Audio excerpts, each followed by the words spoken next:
तुम्ही काय संग्राम बापू पहिल्यापासून धर्मनिष्ठ आहेत, धर्माचा प्रचार प्रसार करतात. त्याबरोबर हिंदू धर्मामधल्या ज्या पण सगळे घटक आहेत त्या सगळ्यांना नेहमी प्रबोधन करून योग्य मार्गाला लावायचं काम करतात, ते योग्य मार्गाने नेण्याचं काम करतात. आणि मी पहिल्यापासून सांगतो की जो प्रकार लावंडेंनी केला, जे शब्द वापरले आमच्या वारकरी संप्रदायातल्या आमच्यासाठी जे आदरणीय व्यक्तिमत्व आहेत सर्व महाराज लोकांवर, त्या लोकांबद्दल लावंडेंनी बोलल्यानंतर साहजिक हा राग अनावर होणार. आणि बापूंनी केलेलं काही चूक नाही, मी पहिल्यापासून सांगतो. ज्या 20 लोकांच्या संदर्भामध्ये लावंडे यांनी स्टेटमेंट केलेलं आहे, त्या 20 लोकांचं कार्य आत्तापर्यंतचं लावंडेंनी जाऊन पाहावं. त्यांनी काय केलं आहे, कशा पद्धतीने लोकांची सेवा करतात, समाजातल्या वेगवेगळ्या घटकांना कशी मदत करतायत, कशा प्रकारे सर्वसामान्य माणसाला म्हणजे जिथं कुणीच मदत करू शकत नाही तिथपर्यंत पोहोचल्याचं काम हे सगळे महाराज मंडळी आमचे करतात. त्यामुळं लावंडेंनी जो पण आरोप लावंडेंवर जो प्रकार झाला तो योग्य आहे. आम्ही संग्राम बापूंचं पूर्णपणे समर्थन करतो. तुम्ही योग्य आहे म्हणताय, मात्र ते सिद्ध झालं ना ज्या पद्धतीने राष्ट्रवादीने आरोप केले की वेगळ्या पद्धतीची लोक संप्रदायामध्ये घुसलेली. मी तुम्हाला परत सांगतो, हा राष्ट्रवादी किंवा भाजपचा हे नाही आहे, मतभेद नाही आहे. हा एक ना वैचारिक मतभेद असलेला विषय आहे.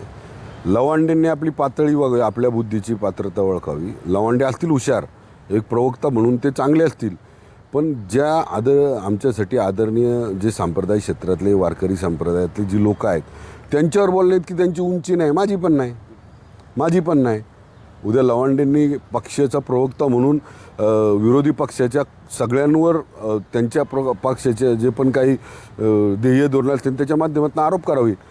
पण हे जे मंडळ, जी लोकं आहेत संप्रदाय क्षेत्रातली, या लोकांना पक्ष याच्याशी काय घेणं देणं नाही.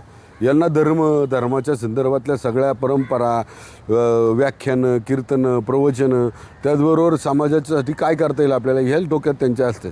त्यामुळे यांच्या संदर्भामध्ये त्यांनी बोललेलं हे 100% निषेधार्थ आहे. अशा घटनेचं जे आहे ते आपले संत जे आहेत त्यांनी देखील कधी समर्थन केलेलं नाही.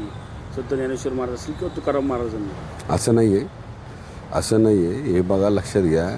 हे तुम्हाला आपल्या सगळ्यांना इतिहास सांगतो. तुकाराम महाराजांचा तुकाराम महाराजांनी सुद्धा सांगितलं, ना टळला असेल तर माती काठी घातल्याशिवाय ते पण सुधारत नाही.